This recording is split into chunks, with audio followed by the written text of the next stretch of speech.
अनुवाद, documentary film making, podcasting, कथा लेखन, पटकथा लेखन और फिल्म निर्माण।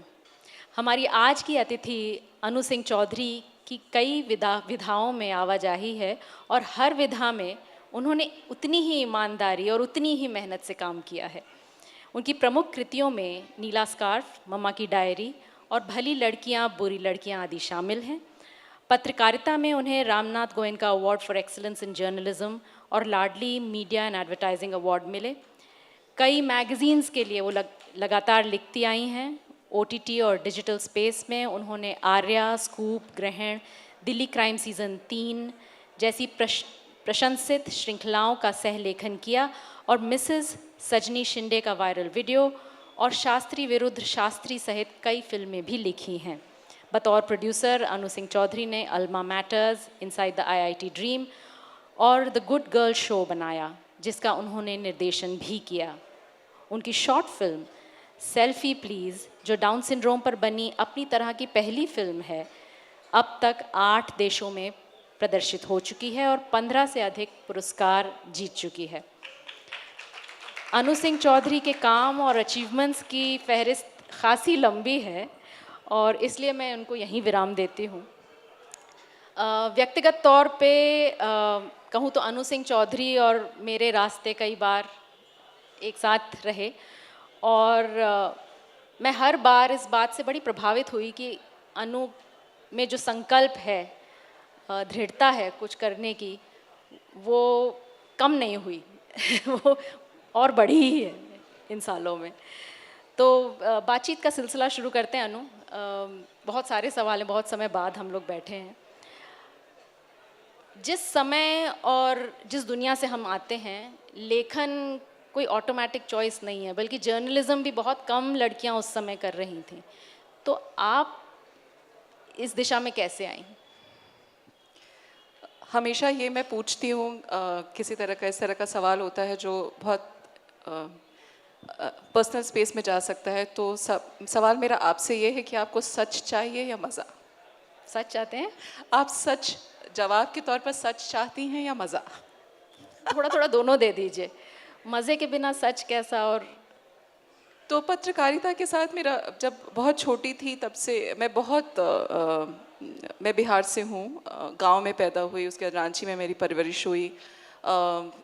हिंदी मीडियम स्कूल में मुझे भेजा गया और मेरे भाइयों को अंग्रेज़ी मीडियम में भेजा गया। तो बहुत जल्दी मुझे ये जो भेद, जो बहुत अच्छी, बहुत सुंदर कविता आज पढ़ी भी गई, वो समझ में आ गया। और उसके खिलाफ एक किस्म का जो विद्रोह होता है, जो खामोश विद्रोह होता है, वो भी करना बहुत कच्ची उम्र में आ गया। तो मुझे हमेशा लगता था ना कि मुझे अपनी लकीर लंबी करते जाना है, और जब तक अपनी लकीर लंबी नहीं होगी तब तक और कोई तरीका नहीं है। क्योंकि जितने आसपास की जितनी महिलाओं को देख रही थी, वो उनका दायरा आंगन तक था और उनके सारे अनुभव, उनके सारे जिए हुए दुख सुख उस आंगन तक सीमित थे। लेकिन उस आंगन के परे जो कहानियाँ हो सकती थीं, वो सामाजिक बदलाव का, कई बार राजनीतिक बदलाव का भी रास्ता बन सकती थी। लेकिन वो कहानियाँ कहने वाला या वो बात कहने वाले लोग नहीं थे। और ख़ास तौर पर मैं जहाँ पल बढ़ रही थी, वहाँ महिलाएं तो थी ही नहीं। हमारे यहाँ कल्चर नहीं था पढ़ने लिखने का बिल्कुल भी। तो बहुत कम उम्र में मुझे समझ में आ गया कि अगर बोलने का तरीका आ जाए तो शायद उससे कुछ हासिल हो सकता है। और बोलने के तरीके के लिए बहुत ज़रूरी है कि आप लिखें, और लिखने से पहले ज़्यादा ज़रूरी है कि आप पढ़ें। तो बहुत कम उम्र में पढ़ना शुरू कर दिया था, और पढ़ते पढ़ते ये एहसास होने लगा था कि एक बहुत मास मीडिया अपने आप में एक बहुत पावरफुल माध्यम है। और मैं 10 साल की थी जब मैं पहली बार अपने स्कूल के रास्ते से आ रही थी और उतरकर आकाशवाणी, रांची आकाशवाणी में, मुझे पता था कि क्योंकि सुनते थे हम रेडियो बहुत उस वक्त, तो बच्चों के लिए कार्यक्रम होता था। तो मैं उतर के चली गई थी और मैंने पूछा था कि बच्चों का जो कार्यक्रम होता है उसका फुलवारी शायद नाम था, या इस तरह का कुछ नाम था। मैंने उनसे पूछा कि वो दीदी जो करती हैं उनसे कैसे मिल सकते हैं, और उनसे मिलने चली गई। मैंने उनसे, मतलब कितनी मासूमियत और कितना उस उम्र में क्या समझ में भी नहीं आता होगा, लेकिन मैंने उनसे कहा कि मुझे अपनी कविता पढ़नी है। और उन्होंने कहा हाँ अगले संडे आ जाओ।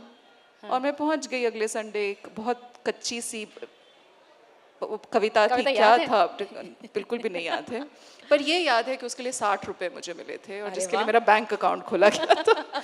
तो ये अपने आप में जो समझ थी ना, वो दोनों बड़ी जल्दी आ गई कि आप लिख पढ़ के फाइनेंशियली इंडिपेंडेंट हो सकते हैं और आपके पास थोड़े से आप पैसे भी आ सकते हैं। तो वो फाइनेंशियल इंडिपेंडेंस ही ज़रिया मुझे लगा कि शायद निकलने का, जिस समाज से हम आते हैं वहाँ से निकलकर बाहर जाने का एक रास्ता बन सकता है। इसलिए पहले दिल्ली आने की ज़िद, और दिल्ली आने के बाद लगा कि सबसे पहले अगर मैं पत्रकारिता मतलब जर्नलिज्म का कोर्स कर लूँगी तो नौकरी मिल जाएगी। और बिल्कुल ऐसा ही हुआ। 2000, मैं 99-2000 बैच की हूँ। 2000 वो अगर आपको याद होगा तो वो साल था जब सारे सैटेलाइट चैनल्स वो बहुत मतलब बूम का दौर था और बड़ी आसानी से लोगों की नौकरियां लग रही थी। तो 2001-2000 मतलब तब तक, जब तक मैंने डिग्री ख़त्म की तो बड़ी आसानी से नौकरी लग गई और एनडीटीवी मैंने ज्वाइन कर लिया। और इसके साथ पत्रकारिता से रिश्ता सिर्फ इसलिए था क्योंकि तब लगा कि मेरे पास एक ऐसा माध्यम है जो मुझे टीवी के ज़रिए उस तरह की स्टोरीज़ कर पाने का मौका देगा जो इतने सालों से मेरे भीतर खलबली मचा रही हैं। सो ये रिश्ता था मेरा पत्रकारिता से। और उसके बाद तो मैं मौका परस्त हो गई। तो पत्रकारिता छूटी तो डॉक्यूमेंट्री फिल्म मेकिंग, क्योंकि आपको टेलीविज़न की बहुत सारी चीज़ें समझ में आती हैं, लगे। आपके पास भाषा है और दोनों भाषाएं सीखी हुई हैं, तो फिर आप अनुवाद करने लगते हैं। तो जैसे जैसे मौके मिलते कर गए, मैंने बस वो मौके एक सही वक्त पर उठा लिया और बस काम करती चली। बहुत बढ़िया। लेकिन एक बात बताइए फिर, जब हम लेखक शब्द सुनते हैं, जब कोई लेखक के बारे में सोचता है तो ऐसे लगता है कोई एकांत में बैठा होगा, सोच रहा होगा, लिख रहा होगा। वो शायद एक छोटा सा हिस्सा है जो अभी भी वो करता हो, पर जिस लेखन की हम बात कर रहे हैं वहाँ से निकल के वो फिर राइटर्स रूम में पहुँच गई और कई जगह पहुँच गई। तो आप अपने लिए सिर्फ नहीं लिख रहे, फिर आप ऑडियंस के लिए लिख रहे हैं, फिर आप सिर्फ ऑडियंस के लिए नहीं लिख रहे, आप ओटीटी के एग्जीक्यूटिव्स के लिए लिख रहे हैं।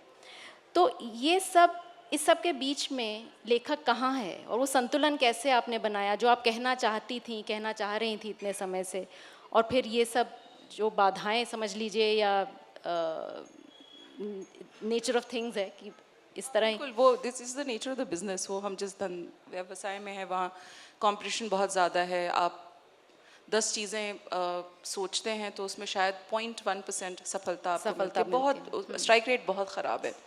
तो उस लिहाज से वो तो लेकिन वहाँ टीवी की ट्रेनिंग बड़ी काम आई, क्योंकि जब आप न्यूज़ रूम में स्क्रिप्ट्स लिख रहे होते हैं और बुलेटिन दर बुलेटिन आपका काम डेडलाइन को मीट करना होता है और आपको बड़ी तेज़ी से काम करना होता है। मतलब आपकी स्क्रिप्ट्स लिखनी होती हैं, एंकर लिंक्स लिखने होते हैं, कई बार छोटे छोटे हम करते भी थे, बहुत जल्दी जल्दी वीटीज़ जो हम करते थे। तो डेडलाइन पे तुरंत काम करने की जो ट्रेनिंग मिली वो बाद में बड़ी काम आई।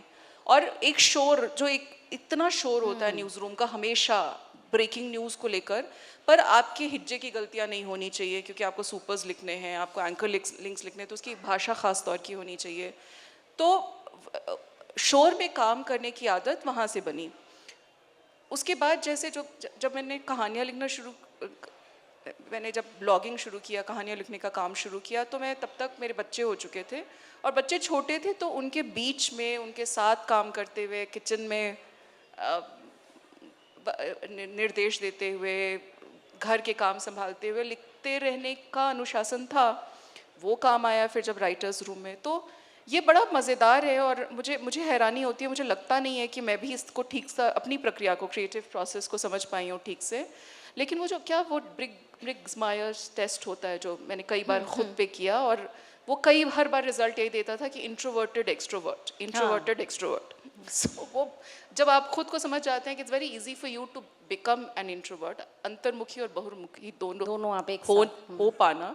तो जब आप एक ख़ास विधा के लिए लिख रहे होते हैं, जो कि जिसका माध्यम आपको खुद में घुस के, चाहे वो कविता हो या गद्य हो किसी किस्म का, या एसेज हो या कॉलम्स हो, तो उसके लिए शांति से खुद को बेहतर समझ के और दुनिया को उस तरह से समझते रहने की कोशिश करना, एकाकीपन, वो भी बहुत आसानी से मेरे लिए बहुत आसान है। और राइटर्स रूम का जो एक शोरगुल है, और राइटर्स रूम अपने आप में, जिनको नहीं पता है ये कॉन्सेप्ट, वो ये कि 4 या 5 राइटर्स होते हैं कई बार, एक क्योंकि लॉन्ग फॉर्मेट के लिए चाहिए होता है, आप 250 से 300 मिनट के कंटेंट के लिए चीज़ें तैयार कर रहे होते हैं। एक राइटर्स रूम एक प्रोजेक्ट के लिए कई बार 1.5 ढाई 2 साल 2.5 साल तक काम करता है, उसके बाद स्क्रिप्ट्स तैयार होती हैं। तो एक इंसान के बस की बात होती नहीं, क्योंकि मल्टीपल ट्रैक्स होते हैं।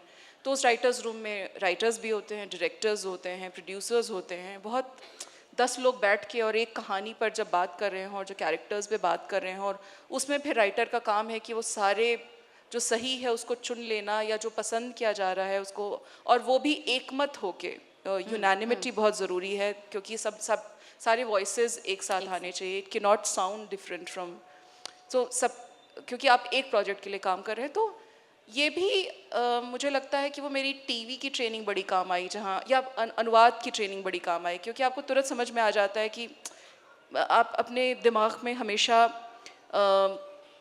उसका विश्लेषण कर रहे होते हैं, और जो सही होता है उसको पकड़ के, और फिर जिस तरीके से एक मत एक आवाज़ में किसी किरदार की पूरी यात्रा जब लिखनी होती है, तो वो लिखने का काम फिर आप जब करते हैं तो वो भी आ जाता है।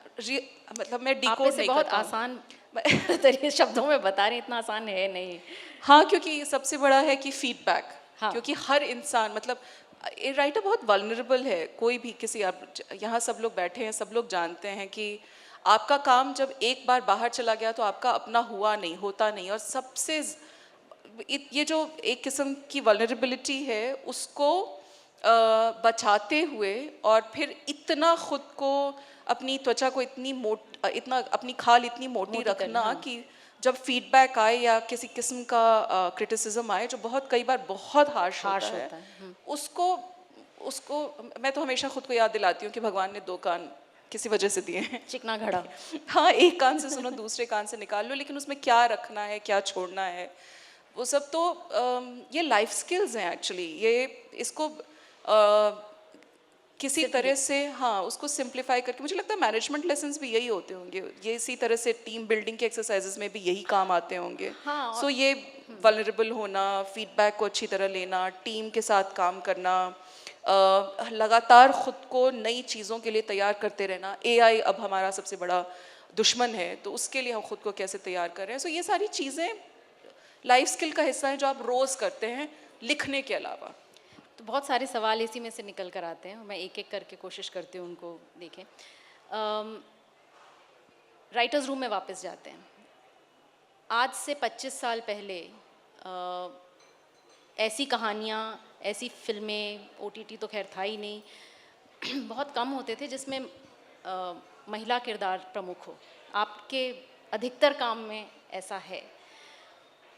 तो किस तरह चीज़ें बदली हैं, और उस राइटर्स रूम में मुझे जो लगता है, और आप बताएं सही गलत, आप 2 चीज़ों से जूझ रहे हैं। एक तो आप एक महिला हैं, आप ख़ासकर शुरू के दिनों में, आप शायद थोड़ा सा खुला होगा वो बताइएगा, उससे लड़ रहे हैं, और आप एक मीडियोक्रिटी से भी लड़ रहे हैं, क्योंकि आप 2 जंग एक साथ जीतने की कोशिश कर रहे हैं उस कमरे में। बहुत अच्छा सवाल है और मुश्किल भी है, लेकिन उससे पहले मैं एक चीज़ ये साफ साफ कह दूं कि स्क्रीन राइटिंग की दुनिया में, फिल्म मेकिंग की दुनिया में राइटर्स रूम कोई नया कॉन्सेप्ट नहीं है। पर महिलाएं हाँ, महिलाएं, हाँ, वो जाहिर है, वो उस पर हम आएंगे। तो वो जो स्क्रिप्ट के जो हिस्से होते हैं, कहानी, स्क्रीन प्ले और डायलॉग्स, कई बार होता है कि 3 किस्म के लोग लिख रहे होते हैं, कई बार 4 लोग होते हैं जो लिख रहे होते हैं। तो इस प्रोसेस में, और ये बहुत इंटीमेट प्रोसेस है, उसका नेचर ही इस तरह का है कि आप एक साथ बैठकर और बहुत सारी बातचीत के बाद, और वो क्योंकि स्टेक्स बहुत हाई हैं, तो स्क्रिप्ट सबसे पहला उसका पैमाना होता है। अगर उस पर खरे नहीं उतरे तो आगे तो कुछ बन ही नहीं पाएगा। तो स्क्रिप्ट पे बड़ी मेहनत लगती है। मैंने नंबर ऑफ, जिसको मैन आवर्स कहते हैं, एक्चुअली एक्सेल बना के एक बार कैलकुलेट किया है कि हर टेक्नीशियन को कितना वक्त एक फिल्म में लगता है और एक राइटर को कितना लगता है। अमूमन बेस्ट केस सिनारियो, हर technician including director, editor, camera person, sound recordist, actors, उनसे 6 से 8 गुना ज़्यादा वक्त राइटर स्क्रिप्ट पे देते हैं। इसका मतलब है, और उसका जो रिटर्न होता है वो बहुत कम होता है। मैं ये बात इसलिए कह रही हूँ क्योंकि जाहिर है, तो फिर इसका मतलब ये है कि हालांकि राइटर की सबसे ज़्यादा ज़रूरत है इस प्रोसेस में, लेकिन जिस तरह का जो वर्क कल्चर रहा है पिछले 10 सालों तक, वो बहुत एक्सप्लॉयटेटिव रहा है। और जाहिर है वहाँ पर फिर उस तरह के लोग ही सरवाइव कर पाए जो अग्रेसिव थे, जो जिनकी अपनी आवाज़ें थीं, जो जावेद अख्तर साहब हैं, सलीम जावेद जैसे लोग हैं, तो वो उस अग्रेशन के साथ, हम सलीम जावेद को जानते हैं, उनकी फिल्में किसने डायरेक्ट की कई बार हम नहीं जानते हैं, तो उस तरह की जो पर्सनालिटी थी वो बहुत मैस्कुलिन, बहुत अग्रेसिव थी। उस दौरान, उस दौर में एक बार मैंने एक्चुअली रिसर्च किया था, स्क्रीन राइटर्स एसोसिएशन के लिए मैं कुछ काम कर रही थी और मैंने रिसर्च किया था। मैं सिर्फ इस चीज़ को लेकर बहुत जिज्ञासु थी कि लेखक, मैं लेखक का से मेरा मतलब है कि जिनकी किताबें छपी हों, जो बोनाफाइड पब्लिश्ड ऑथर्स हैं, उनमें से कितने लोग स्क्रीन राइटर्स बने। और जब मैंने रिसर्च शुरू किया तो शरद जोशी साहब ने जैसे उत्सव के डायलॉग्स लिखे, कमलेश्वर जाने माने स्क्रीन प्ले राइटर थे, राही मासूम रज़ा को सब लोग जानते हैं। ये सारे नाम, तमाम सारे नाम थे जिन्होंने हिंदी साहित्य में बहुत अच्छा काम किया और उसके बाद बहुत सक्सेसफुल स्क्रीन राइटर्स रहे। कोई महिला नहीं थी उसमें, एक थी अचला नागर जिसको कोई नहीं जानता क्योंकि उनको लेकर उनको सेलिब्रेट नहीं किया गया, और उन्होंने बहुत अच्छी फिल्में लिखी हैं, निकाह जैसी फिल्म लिखी, और बहुत बड़ा, मतलब उनकी जो फहरिस्त है कामों की वो बहुत बड़ी है, लेकिन उनको सेलिब्रेट नहीं किया गया, उनकी चर्चा नहीं होती है। तो ये दो चीज़ें हैं कि जो जिस तरह का वर्क कल्चर था और जिस तरह से महिला राइटर्स को, माया गोविंद इकलौती लिरिसिस्ट थी कई सालों तक इंडस्ट्री में, तो जगह ही नहीं थी, इसलिए भी क्योंकि वो भी बहुत कम्पिटिटिव था। उसके बाद फिर जैसे कामना चद्रा जिन्होंने प्रेम रोग लिखी, वो इसलिए लिख रही थी, इसलिए नहीं क्योंकि उनको नाम बनाना था या करियर बनाना था स्क्रीन प्ले राइटर के तौर पर, इसलिए था क्योंकि उनको शौक़ था और उनके पास एक मुकम्मल ज़िंदगी थी जहां उनको ये नहीं सोचना था कि उनका अगला चेक अगर नहीं आया तो घर कैसे चलेगा। तो ये सारे, ये मैं इसलिए ये मिसाल दे रही हूँ, ये सारे उदाहरण इसलिए दे रही हूँ क्योंकि सबसे वो इकोसिस्टम बनता है, और वो इकोसिस्टम इस तरह का बनता है जो बहुत इंक्लूसिव नहीं होता। तो उससे मुझे लगता है कि डेलिबरेटली महिला लेखकों ने शायद चूज़ किया कि वो बाहर रहें। अच्छा, फिल्म मेकिंग का मतलब है डायलॉग्स ना, वहाँ पे जो पहले, मतलब 15 साल पहले तक जो कल्चर था वो ये था कि राइटर्स सेट्स पे जाते थे और डायलॉग्स लिखते थे, और कई बार इसका मतलब था कि नाइट शिफ्ट, हाँ, कोई कॉन्सेप्ट नहीं था। तो ये सब बदलते बदलते अब जाके बदला है, और अब जाके बहुत strong women screen writers community है या फिल्म मेकर्स कम्युनिटी है। फिर भी हमको बहुत लंबा रास्ता तय करना है। मैं एक डेटा जल्दी से देना चाहती हूँ। पिछले साल, मतलब हर साल करता है और max media screen writers association के साथ मिलके इस तरह का जो सर्वे होता है, उसमें पिछले साल तक जो महिलाएं थीं राइटिंग में शायद सबसे ऊंचा, मतलब तो 12 to 14% women as writers. Camera people, like camera person, DOPs, director of photography, 5 to 7%। Editors highest 15%। और इस तरह से तमाम सारे, अगर सारे डिपार्टमेंट्स देखेंगे तो विमेन रिप्रेजेंटेशन है ही नहीं। तो ये अक्रॉस इंडस्ट्री प्रॉब्लम है। और तब जब आप आ रहे हैं और अपनी जगह बनाने की कोशिश कर रहे हैं, मुझे तो हायर ही किया जाता था और अभी भी शायद किया जाता है कि अच्छा महिला किरदार लिख लेंगी। मुझे मेरे सारे तो आपको कहा गया कि आप महिला किरदार लिखें इसलिए, या आप लेके गई कहानी? और मुझे कहानी इसलिए दी गई क्योंकि मैं आर्या की मैं बात बता रही हूँ कि और मुझे समझ में आ गया था बहुत जल्दी कि इसलिए क्योंकि आप माँ हैं, एक सर्टन क्लास से, मतलब अपर मिडिल क्लास से आती हैं, तो आपको वो किरदार बेहतर समझ में आ जाएगा। हालांकि बहुत जल्दी टीम को भी ये समझ में आ जाता है कि सिर्फ आप महिला किरदार ही नहीं लिख सकते, आप ओवरऑल स्क्रीन प्ले, और आपको समझ है तो आपको प्रूव करना पड़ता है, अपने प्रूव करना पड़ता है। आई है, मतलब मैं तो मैं इसको पहले बहुत ऑफेंड होती थी, अब तो लगता है कि हाँ ठीक है, लेकर आओ।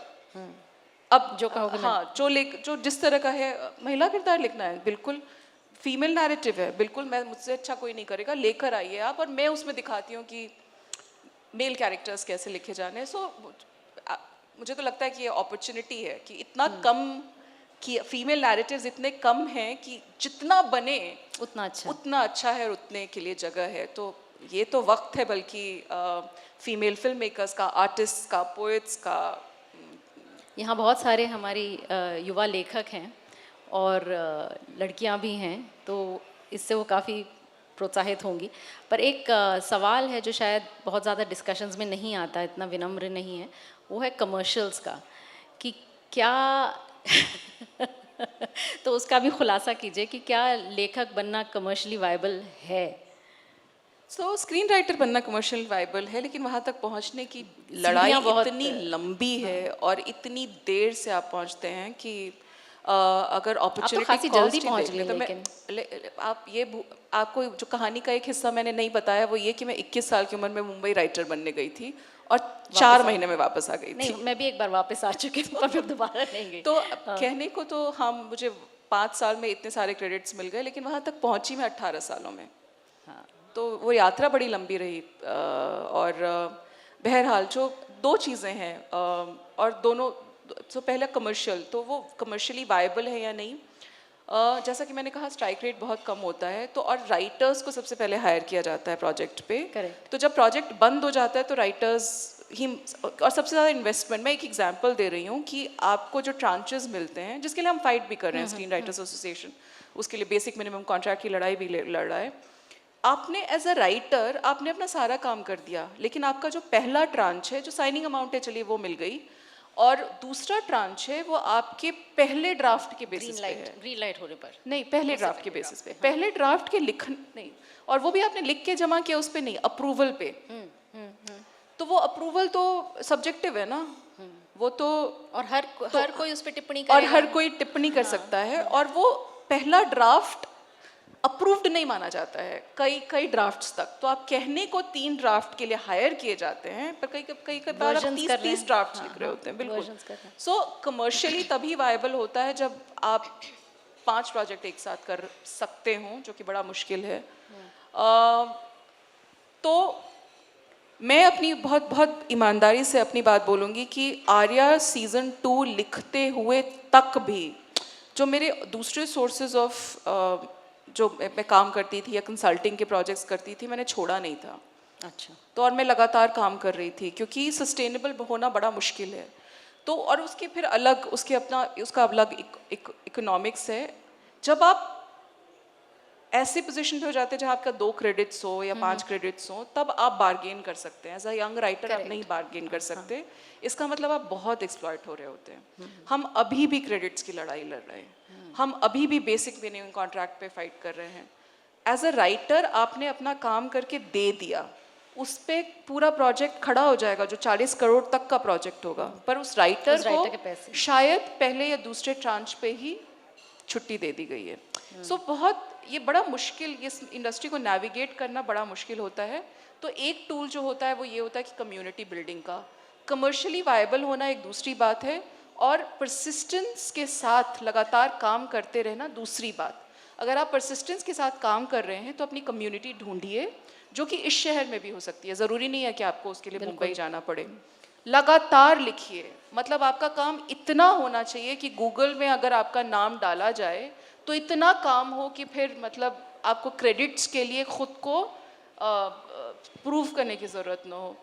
तो तभी जाके, so screen writing exhausting, physically exhausting, mentally fatiguing, torture fatiguing, और फाइनेंशियली नॉट सो ग्रेटिफाइंग है।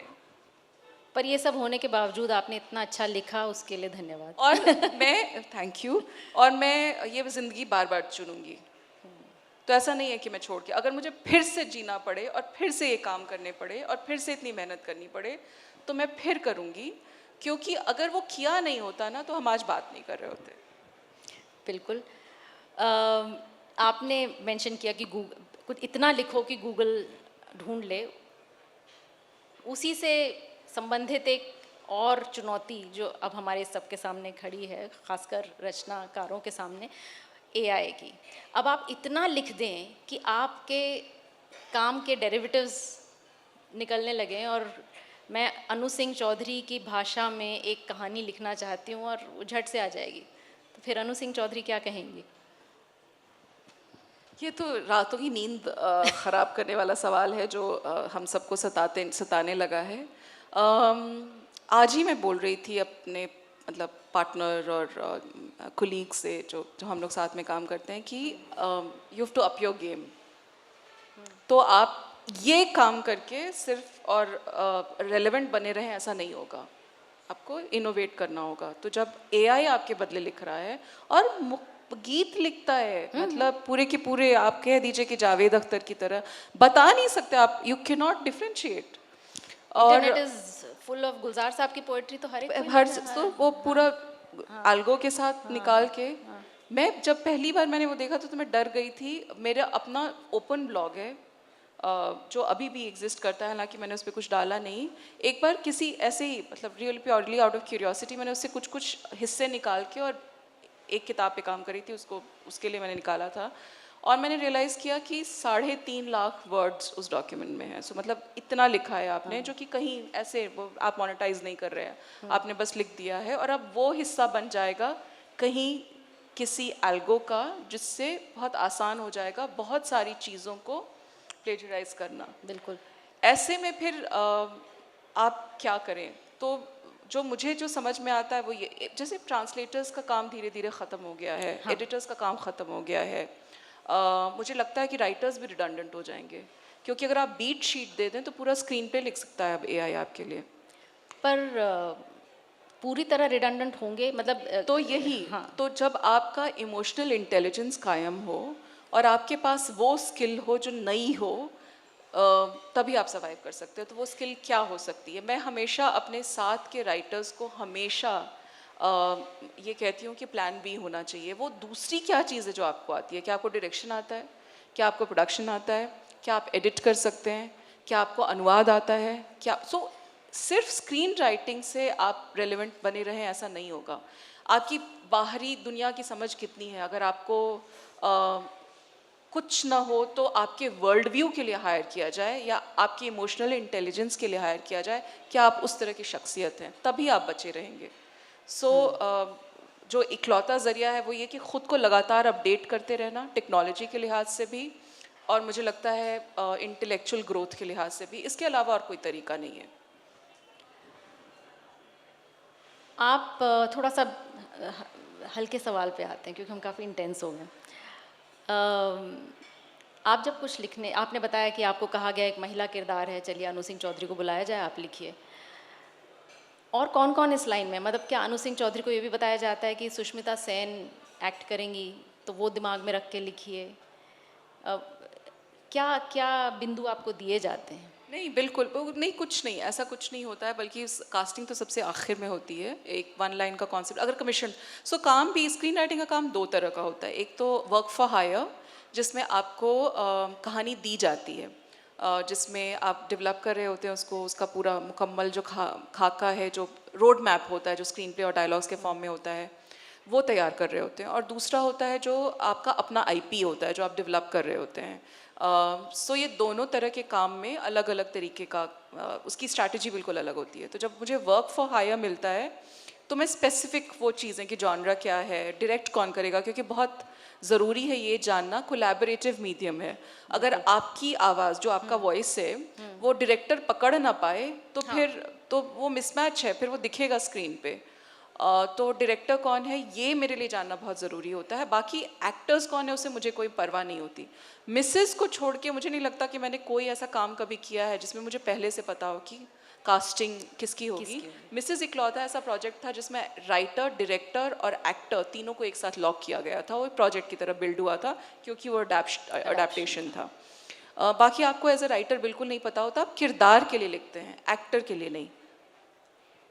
फिर भी ये सच है कि जब कास्टिंग हो जाती है और जब टेबल रीड्स होते हैं तो कई बार एक्टर्स जो हैं वो अपनी शख्सियत लेकर आते हैं। उनका अपना ह्यूमर होता है, अपनी इंटेंसिटी होती है, डिक्शन एक किस्म का होता है, अपनी समझ होती है कैरेक्टर की, जो एक मैजिकल प्रोसेस है। मुझे तो सबसे मज़ा उसमें आता है। तब आप उस एक्टर की कुछ चीज़ों को पकड़ के और स्क्रिप्ट को फिर उस तरह से मॉडिफाई कर रहे होते हैं या नुआंस्ड बना रहे होते हैं। जैसे आर्या 1 में हमें नहीं पता था, आर्या 2 में मालूम था, जाहिर है। हमने आर्या 2 में बहुत सारी चीज़ें एक्टर्स को केटर करने के लिए लिखी थी। तो ये अलग, ये डिफरेंस होता है। शायद समय हमारे पास ज़्यादा नहीं, मैं एक और जल्दी से सवाल पूछती हूँ। अनुवाद आपने किए और एडेप्टेशंस आपने करी, दोनों में क्या फ़र्क है? क्या शब्दों को का अनुवाद करना? अनुवाद, जो साहित्यिक अनुवाद है वो उसमें है कि आपको भाषा के प्रति ईमानदारी बहुत, उसका भाषा के प्रति ईमानदारी और जो लिखा हुआ टेक्स्ट है उसके प्रति ईमानदारी, लेकिन उसमें फिर भी एक अपनी आवाज़ होती है, आप वर्ड टू वर्ड ट्रांसलेट नहीं कर रहे होते। अडेप्टेशन बिल्कुल अलग प्रक्रिया है। अडेप्टेशन उसका कॉन्टेक्स्ट अलग होता है, कैरेक्टर्स की कॉन्टेक्स्ट अलग होते हैं। सो वो एक वन लाइन का थॉट होता है। अगर आपने मुझे नहीं, जैसे ग्रेट इंडियन किचन और मिसेस को देख लिया जाए तो दो अलग अलग फिल्में हैं बिल्कुल। और ग्रेट इंडियन किचन क्योंकि जिस माहौल से आता है, जिस कॉन्टेक्स्ट से आता है, जिस परिवेश की कहानी है, वो अपने आप में बहुत इंटेंस और साइलेंट है। मिसेस नॉर्थ इंडियन परिवार की कहानी है, वो बाय नेचर वोकल है, ऑब्ट्यूज डायलॉग्स के फॉर्म में बात करते हैं, लोग सरकाज़म में बात करते हैं, लाउड है। हालांकि हमने कोशिश की थी उसको लाउड ना रखा जाए, लेकिन फिर भी उसमें जो जिस तरह का जोक्स, जो खास तौर पे पेट्रियार्कल जोक्स जो होते हैं, वो बहुत ऑन द नोज होते हैं, वो बहुत हाँ पेनिट्रेटिंग होते हैं। तो वो समझ जाना। किरदार भी अलग है, निमिषा और सान्या का किरदार बिल्कुल अलग है। सो वो बिल्कुल अलग तरह की विधा है। अडेप्टेशन अपने आप में मुझे तो कई बार लगता है कि ओरिजिनल से ज़्यादा मुश्किल काम अडेप्ट करना होता है, क्योंकि आपको ओरिजिनल के प्रति भी उतनी ही ईमानदारी बरतनी पड़ती है और उससे बेहतर काम करके और अडेप्टेशन के लिए उसके लिए टेनेट्स तैयार करने होते हैं जो एक्चुअली ओरिजिनल होते हैं। सो ये अंतर होता है। अडेप्टेशन में आपको पूरी दुनिया समझनी होती है और उसके हिसाब से क्रिएट करनी होती है। अनुवाद मुझे लगता है, और इसलिए अनुवाद मेरे लिए मेडिटेटिव है। मतलब मैं कई बार जब बहुत थक जाती हूँ तो टेक्स्ट उठा के अनुवाद करती हूँ, क्योंकि वो मेरे लिए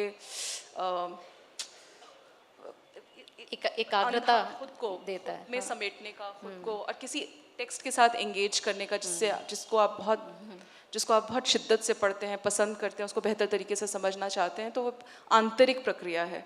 अडेप्टेशन बाहर की तरफ, it is outward, more outward, introvert outward वाली बात। अनु सिंह चौधरी, बहुत बहुत धन्यवाद।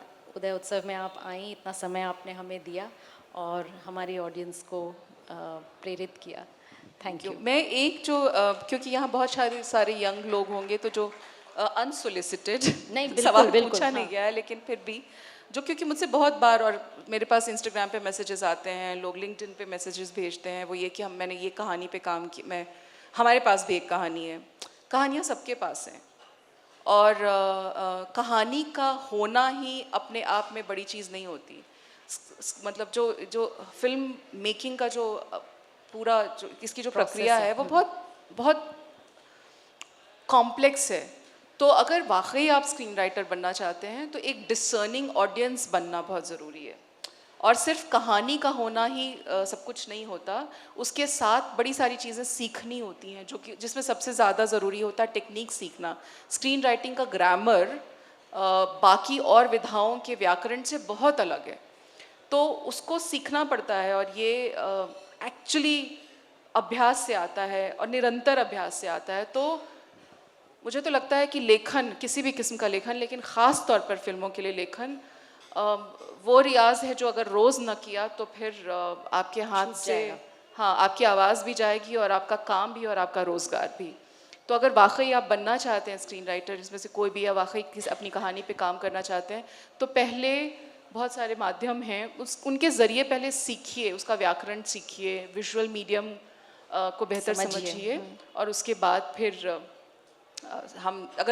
मुझे तो लगता है मैं बन सकती हूँ स्क्रीन राइटर, तो फिर तो कोई भी बन सकता है।